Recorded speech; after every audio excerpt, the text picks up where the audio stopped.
Do you ever feel like that juggler who's always spinning the plates and he has all those plates spinning?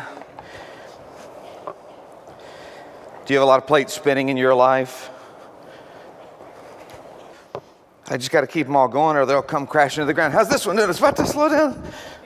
There, how about that? One plate starts to slow down and maybe you disappoint somebody and you got to work on that one, and then someone else is disappointed with you and you got to run over, fix that situation, and then you're late for that real important thing you got going there, and then all of a sudden everything's falling down at work. But then your family, it's not going so great. Do you ever feel like that? It stressed you out, didn't it? Sometimes I feel like the guy who's spinning all the plates, and you're running from one thing to the next. And what do we have to show for all the busyness and the stress?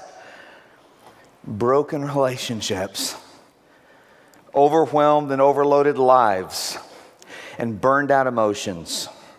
If you break this fourth commandment and you don't observe the Sabbath, then it will break you. And the principle is real powerful because God wants you to be at rest in your souls. He wants you to be at peace, not flooded with anxiety and fears and worries and insecurities. He wants us to live in peace and in rest. I mean, you can be working really hard in your life, but be at rest on the inside. But when mankind sinned, we became restless. The rest was broken. Our peace was shattered in our relationships, in our lives, in our minds, in our hearts, in our souls. But when Christ came and He died and He rose again, He came to restore our brokenness. He came to give us rest again so we could enter His rest and have peace, a restoration in our relationship with God, restoration with others. But Jesus said in Mark 2, He said to them, the Sabbath was made to meet the needs of people and not people to meet the requirements of the Sabbath. He said, I created the Sabbath for your own good.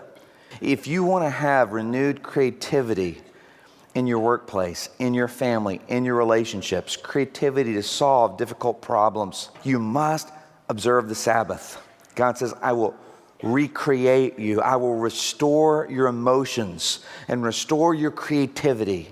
When you come to church and you worship God through the music, through the Bible study, through the message, through the giving, through everything you do, your problems get a lot smaller when you see how big God is. It realigns and recalibrates your life. God wants you to choose the things that are going to make the most difference. God wants you to choose things that are eternal. God wants you to commit to things that are going to last. God wants you to make a few commitments that make all the difference, and then learn to say no to everything else.